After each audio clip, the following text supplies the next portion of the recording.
Aborigani, Ekaro, and of course, good morning. Welcome to Thoughts and Concepts, third episode. I'm Jacob Renee, and let's get into it. Now, today's title of the show is called It's Above Me Now, which is going to bring us into today's Jeopardy moment. Where is that from? Do do do do do do do do do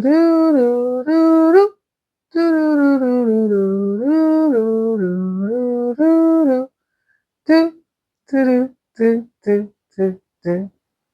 All right.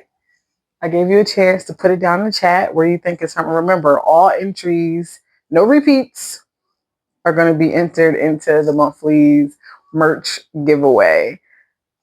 So It's Above Me Now was a meme that, well, actually it's from a video that was turned into a meme where this young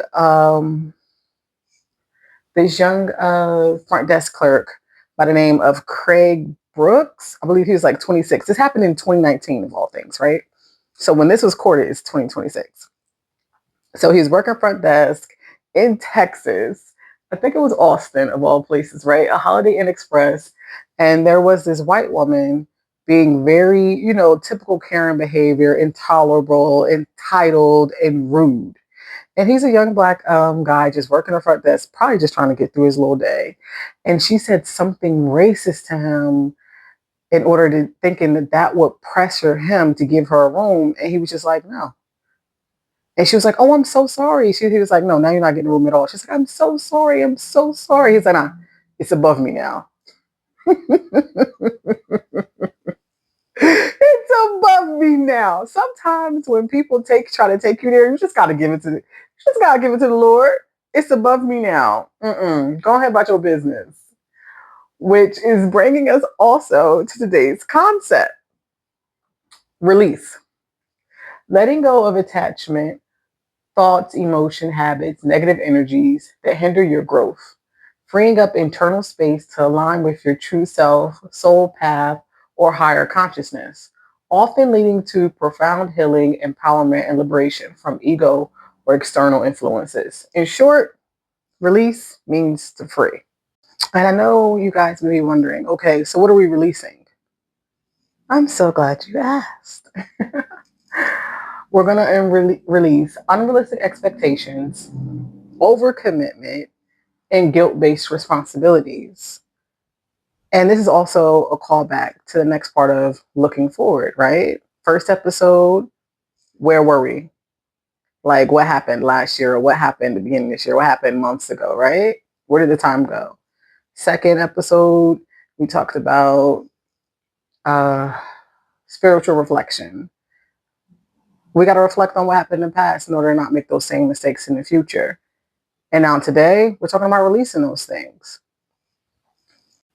Now, if you did your homework last week, then you should already have a list of the things that bring you joy, the things that were draining you, and the things that were disturbing your peace. Now, with that list, we're going to take a deeper look into it, right? What from those things can we actually let go of? And stop carrying things for the sake of carrying things. One of the things we need to accept, and what makes it so difficult to release and let things go, is because we have history with these people. We grew up with these people. We had some defining moments with these people. But when you really look at it, sometimes all you have really is history. And I hate to be like one of those people, but here's another one. It's not a Jeopardy moment, but what have you done for me lately? Put down in the chat if you know who made that famous. That term famous. But sometimes that's what you gotta lean on. You gotta see, how do they fit into your life now? Because we already discussed that things will take energy, but some things are just draining energy for the sake of just taking from you. And some people don't even know that they've shifted into being an energy monster, just absorbing your energy, succubus style, and leaving you unfulfilled and hindered. And most people who truly love you, they don't want that for you. They also don't want to be causing that problem for you. Myself, I really had a tough time with releasing things because I like to think that even though I don't have a lot of friends, I have a I have friends with great significance. So I always say to my sister who loves to say, "That's why you ain't got no friends." I be like, "Hey, quality over quantity." So for a person like me, having to release someone or better yet, reposition someone, it hurts because I like to think I've allowed these people in my life not haphazardly, but it required great thought. Especially growing up the way I did, you don't just let anyone get close to you for the sake of them getting close to you. All right, so what are we gonna do, right? How do we actually release these people? Well, you don't have to tell them. I like to think, unless there's been some type of major violation, they've caused me some serious trauma or they violated me in a manner that there's no way to come back from. Don't get me wrong. As Christians, we forgive everyone no matter what. Because our forgiveness is not a reflection of them, it's a reflection of us and our faith in the Lord and for the fact that He made the greatest sacrifice. Knowing that we would continuously be wrong, He forgave us beforehand. Before we even committed the crime, let's say, we've been forgiven. That's why Jesus went to the cross. Now, I know there's other faiths. How do you guys map out forgiveness? Put that in the chat. Even though I am a Christian, I love hearing about everybody else's faith. I love joining my faith with others, whether we believe in the same things or not. One of the things I did my sophomore year of college is I was having um, a crisis of faith, right? I was born into the Christian faith, of course, right? My father's side is Baptist. My mom's side was Pentecostal, or is that the other way around? Yeah, my mom's side was Baptist. My dad's side was actually not even Pentecostal. They were Catholic, where you did the kneeling and whatnot. That's why after I pray, I still do this. It's just bred into me from anyone who's a Catholic out there. You guys know. So I've always experienced two types of, I guess you could say, under the Christianity umbrella. I've experienced Catholicism and of course Christianity. All right. So let's share in the chat how other faiths reconcile forgiveness. What are your views on it? Share it in the chat so we can have a meaning of faith.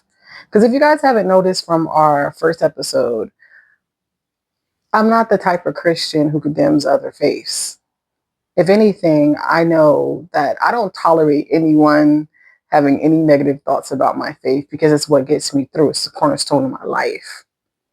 And what I'm not going to do is disrespect other people's faiths. I like to believe that we're all headed to the same destination. We're just taking different paths. And the ultimate goal is peace, love, and respect for others. Now, how we get there may be different. We may have different rules and whatnot, but we're headed to the same destination. So please share below how your faith takes on forgiveness. What are your thoughts about forgiveness? And of course, we'll enter those into the monthly raffle for merch. All right, so how exactly are we going to do this, right? We're not going to make any grand announcements. We're going to make our little, from some relationships, you're going to have to make a quiet exit, right? You're not going to announce it. You just start to distance yourself based on you deciding. But one of the key ways to kind of figure out where people go in your life, I read an amazing book by Dr. Dharius called Relationship Intelligence. And it basically tells you the people in their place in your life. Great, great book. Read it a couple of times on my own and in a book club where we actually broke down and further discussed the talking points in this book. Sometimes it's hard to make these decisions, and sometimes it just be a little confusing about what exactly to do and where exactly people belong in your life. Because sometimes people don't need to be put out, or they don't have to experience a quiet exit from you. But what they do need to do is be put in the proper position. Especially if some of us have some relationships where we're still working on forgiving them for some past trespassings, right? So maybe they just need some distance. Maybe they've displayed that they're not emotionally mature enough for the position and the level of access they have to you, to where you gotta push them back a little bit. And unfortunately, some people don't like change. Most people don't like change. I'm one of them. But one of the things I have learned is that change is necessary. It's necessary for our protection and, more importantly, for our growth. Let me know you know what I was gonna say. Let me know who you releasing. No, no, no, no, no. That's not what we doing. Put in the chat one of the common qualities that keep coming up that's going to cause you to release or reposition someone. How about that? We'll share that way. Let's continue to build community in the chat and just kind of share our stories, because this is a very difficult thing to do. Of the 3 steps of looking forward and intentionally resetting our lives, we're going to reflect, we're going to release, and next week we're going to talk about alignment and how we're really going to get there. And after that, we'll talk about our values, because all of this is going to rise and fall on what your values are, what direction you're going to go in, all built on your values and what you need to do. All right, family, I feel like I'm giving you a lot to work out. Let's go to today's hoodie moment. Now, this isn't a hoodie, it's a crew neck. I have so many hoodies, sweatshirts, love them to death, wear them year round. It is what it is. And it is something my family knew about me. So this one was brought by my sister, and I believe she got this from Shein. I don't know if it still exists. Fast fashion don't really, and I've had her for a couple of years. Actually a few years, now that I think about it. But it says fave. I wish it was as glittery as it looks, but it's not. It's really not. This would be even doper if all of these was jewel points instead of looking like jewels. But I take it looking like jewel points, because after a while those fall off anyway.